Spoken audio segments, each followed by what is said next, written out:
Okay, Redmi को नयाँ Redmi 12C चाहिँ केही दिनदेखि म यसलाई युज गरिरहेको छु अनि मेरो विचारमा चाहिँ यो Redmi 12C चाहिँ तपाईले नेपालमा पाउने अन्डर 15,000 मा चाहिँ सबैभन्दा बेस्ट परफर्मेन्स भएको सबैभन्दा बेस्ट गेमिङ फोन जस्तो लाग्यो मलाई। अब किन म तपाईलाई यो भिडियोमा भन्न चाहदैछु कि अब भिडियोलाई चाहिँ म अनबक्सिङबाट सुरु गर्न चाहन्छु। सबैभन्दा पहिला चाहिँ अब फोन त बक्सबाट झिक्नु पर्यो नि हैन, त्यसपछि फोन बारेमा कुरा गर्ने हो त। अब यो फोनमा चाहिँ तपाईले सबभन्दा पहिला यस्तो खालको बक्स देख्न सक्नुहुन्छ। बक्सलाई खोल्ने बित्तिकै माथिबाट तपाईले फोन देख्न सक्नुहुन्छ अनि त्यो फोनलाई चाहिँ म एकैछिन साइडमा राख्ने छु अनि बक्समा अरु कन्टेन्ट के छ त्यसको बारेमा कुरा गर्नु पर्दाखेरि यसमा चाहिँ तपाईले सिम इजेक्टर टुल पाउन सक्नुहुन्छ। सबभन्दा पहिला यो चाहिँ मैले अगाडिको भिडियोमा पनि भनेको थिएँ, Redmi को हिजो बजेट फोनमा चाहिँ एकदमै धेरै पेपर्सहरु चाहिँ युज भइरहेको छ।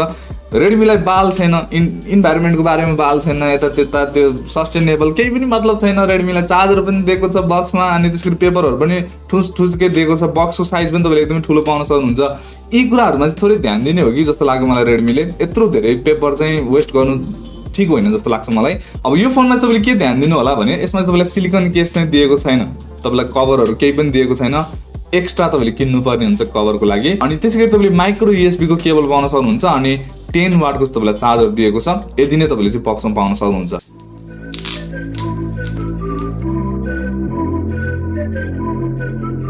अब तपाईहरुको टाइम वेस्ट नगरिकन म चाहिँ यो फोनको सिधै परफर्मेन्सको बारेमा कुरा गर्न चाहन्छु। यसमा चाहिँ तपाईले Helio G85 को चाहिँ प्रोसेसर पाउन सक्नुहुन्छ अनि यो प्रोसेसर चाहिँ तपाईले नर्मली 20-25 हजार को फोनमा चाहिँ देख्ने गर्नुहुन्थ्यो भने यो पाली तपाईलाई Redmi 12C मा चाहिँ अन्डर 15,000 मा चाहिँ दिएर Redmi ले यो फोन ल्याएको छ। अनि त्यसगरी यो फोनमा चाहिँ तपाईले 4GB को RAM 64GB को चाहिँ इन्टरनल स्टोरेज भएको भेरिएन्ट, यो मसँग जुन भएको भेरिएन्ट त्यो चाहिँ त्यो रहेको छ। अनि तपाईले अर्को 3GB RAM भएको पनि पाउन सक्नुहुन्छ भने 6GB RAM भएको पनि पाउन सक्नुहुन्छ।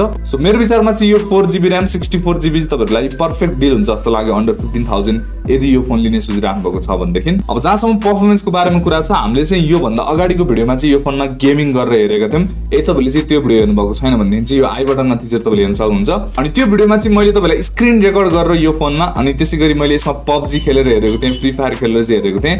यो फोनले चाहिँ प्राइजिङको हिसाबले राम्रो परफर्मेन्स चाहिँ तपाईलाई दिएको थियो अनि त्यो भिडियोको चाहिँ कमेन्ट सेक्सनमा पनि मैले देखेको थिएँ धेरै जनाले चाहिँ यसको परफर्मेन्स राम्रो छ भनेर चाहिँ कमेन्ट आएको थियो। अब अन्डर 15,000 मा चाहिँ केही महिना अगाडि चाहिँ तपाईले यस्तो हेभी गेमहरु चाहिँ खोल्नु नै ठुलो कुरो हुन्थ्यो।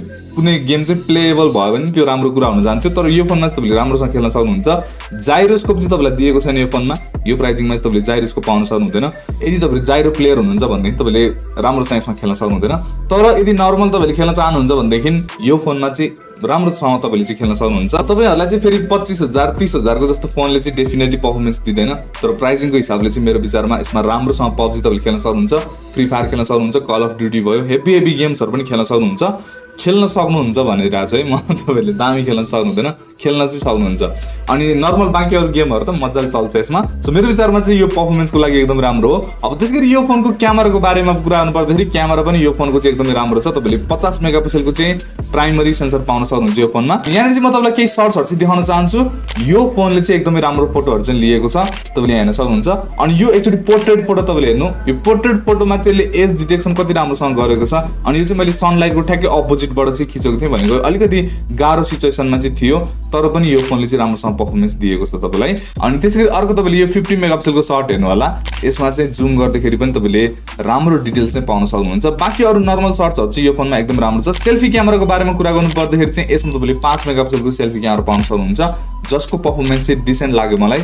सेल्फी क्यामेरा पनि त्यस्तो धेरै नराम्रो चाहिँ छैन प्राइजिङको हिसाबले। अब हुन त यो प्राइस रेन्जमा चाहिँ तपाईलाई क्यामेरा त्यति धेरै राम्रो दिएको हुँदैन तर पनि यो फोनमा चाहिँ त्यति धेरै नराम्रो क्यामेरा चाहिँ छैन। अब भिडियोको बारेमा कुरा गर्नु पर्दाखेरि चाहिँ फुल HD 30fps तपाईले ब्याक साइडबाट अनि त्यसैगरी फुल HD 30fps फ्रन्ट साइडबाट चाहिँ खिच्न सक्नुहुन्छ।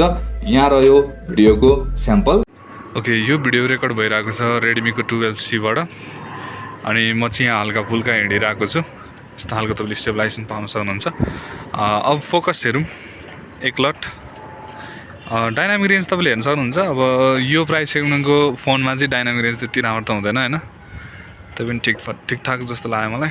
फोकस चाहिँ राम्रो छ, तपाईले फोकस हेर्नुभयो भने इन्स्ट्यान्ट तपाईले फोकस पाउन सक्नुहुन्छ। अब त्यसैगरी यो फोनमा चाहिँ तपाईले 10 वाटको चार्जरको साथमा चाहिँ 5000 mAh को चाहिँ ब्याट्री पाउन सक्नुहुन्छ। चार्जिङ चाहिँ अलि स्लो छ, त्यस्तो धेरै फास्ट छैन। अनि तपाईले यसमा चाहिँ माइक्रो USB पाउन सक्नुहुन्छ। यो चाहिँ यो फोनको अलिकति नराम्रो पार्ट हुन जान्छ।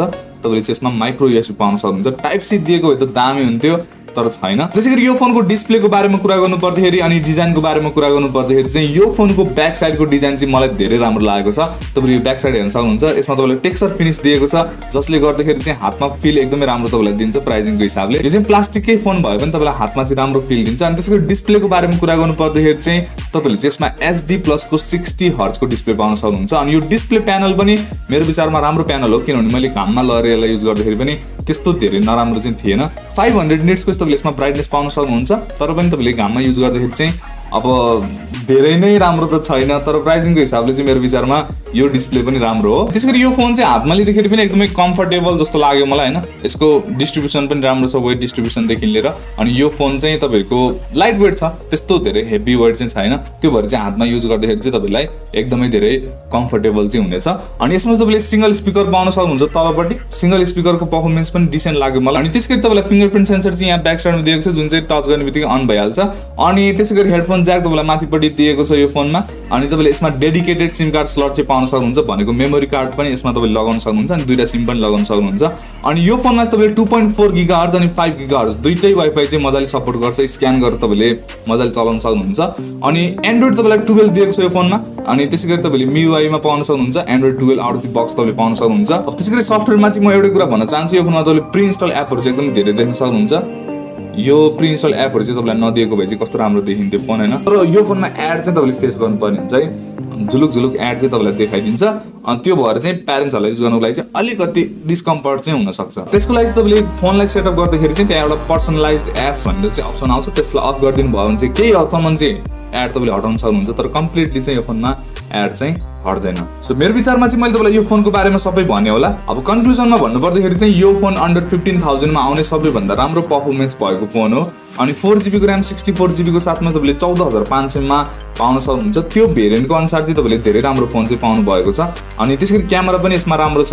अनि तपाईले डिस्प्ले भयो, डिजाइन भयो, सबै कुराहरु चाहिँ ओभरअल यसमा राम्रै देखे मैले। तर राम्रो तपाईलाई परफर्मेन्स चाहिएको छ भनेदेखि चाहिँ यो फोनसँग चाहिँ तपाईहरु डेफिनेटली जान सक्नुहुन्छ। यति नै भन्न चाहन्छु म। अब यहाँनिर आएर चाहिँ आजको भिडियो सकिन जान्छ। यदि तपाईहरुलाई चाहिँ Redmi Note 12 को रिभ्यू हेर्नु भएको छैन अनि हेर्न चाहनुहुन्छ भनेदेखि चाहिँ त्यो भिडियो यहाँ छ, यहाँ क्लिक गरेर तपाईले हेर्न सक्नुहुन्छ। अनि यदि तपाईलाई यो भिडियो मन पर्छ भने यो भिडियोलाई चाहिँ लाइक गर्न सक्नुहुन्छ। अनि यदि तपाईले चाहिँ हाम्रो च्यानल जान्छ च्यानल सब्स्क्राइब पनि गर्न सक्नुहुन्छ, किनभने म चाहिँ यस्तै इन्ट्रेस्टिङ भिडियोहरु चाहिँ ल्याउने गर्दछु। अर्को भिडियोमा भेट्नेछु, त्यतिन्जेलसम्मको लागि गुड बाइ।